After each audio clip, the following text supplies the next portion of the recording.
Pois bem, prosseguindo no estudo de História da Igreja, estamos no livro 4, estamos estudando agora o período da Reforma Protestante, ou seja, esse período da história que é próximo do ano 1500. Lembre-se que o Brasil está sendo descoberto, né?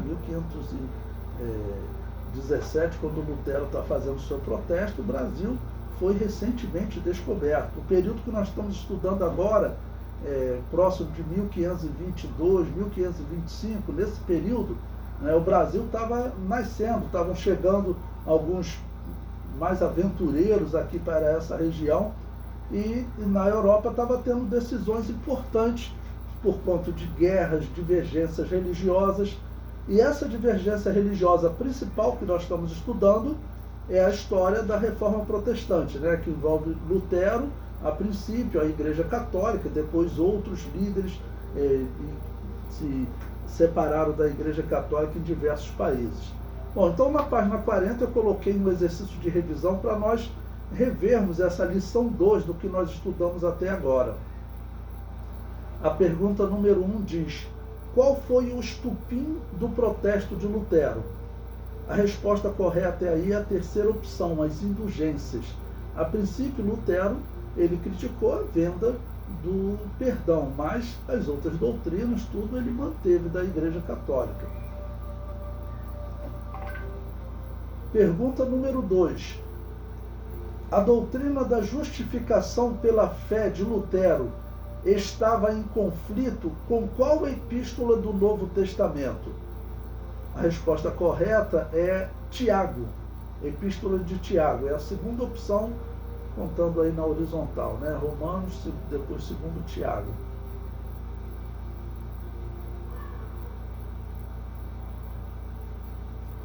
Bom, para recordar também essa doutrina da justificação pela fé, qual o conflito que ela criou com a epístola de Tiago? Bom, Lutero dizia que se a pessoa crê em Deus, ele já está justificado. E Tiago diz que depois da fé são necessárias obras, ou seja, vida transformada. Eu preciso andar de uma maneira diferente. É o que Tiago fala sobre as obras que vêm depois da fé. Então ele diz que eu mostro a minha fé pelas obras. Obras para ele significa andar diferente, não roubar, não matar, não destruir, ok? E eu falei para vocês que essa doutrina de Lutero, ela é muito errada, porque se fosse dizer que basta ter fé para estar justificado diante de Deus, os demônios estariam justificados, porque eles têm fé, né? E é claro que nesse embate Tiago está certo e Lutero está errado, né? Pergunta número 3. Como são classificados os profetas de Zical? A resposta correta aí é a quarta opção, anabatistas inspiracionistas. Ou seja, eles faziam parte de anabatistas que acreditavam nos dons espirituais, acreditavam na inspiração do Espírito Santo, como alguns definiam. Então, por isso, foram chamados de anabatistas inspiracionistas. Pergunta número 4.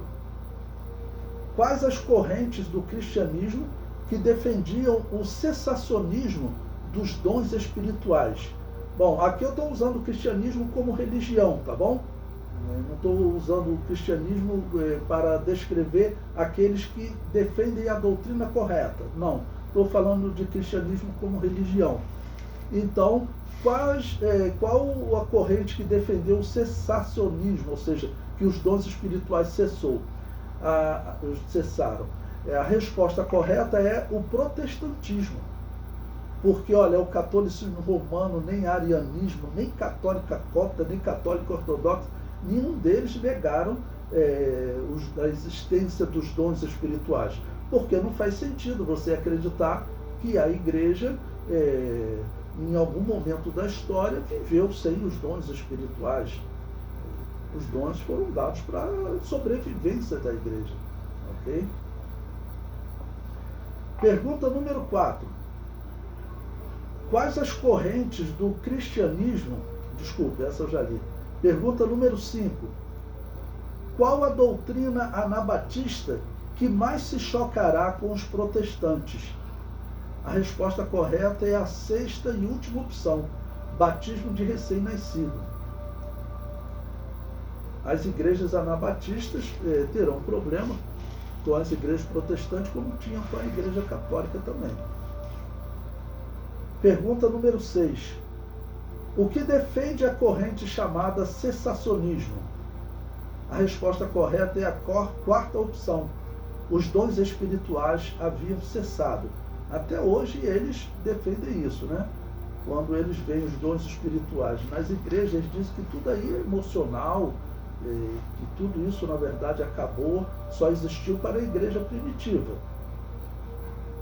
É claro que eles estão errados. Nós sabemos pela Bíblia que os dons espirituais foram dados para a sobrevivência da igreja. A igreja sem dons espirituais, ela não sobrevive, ok?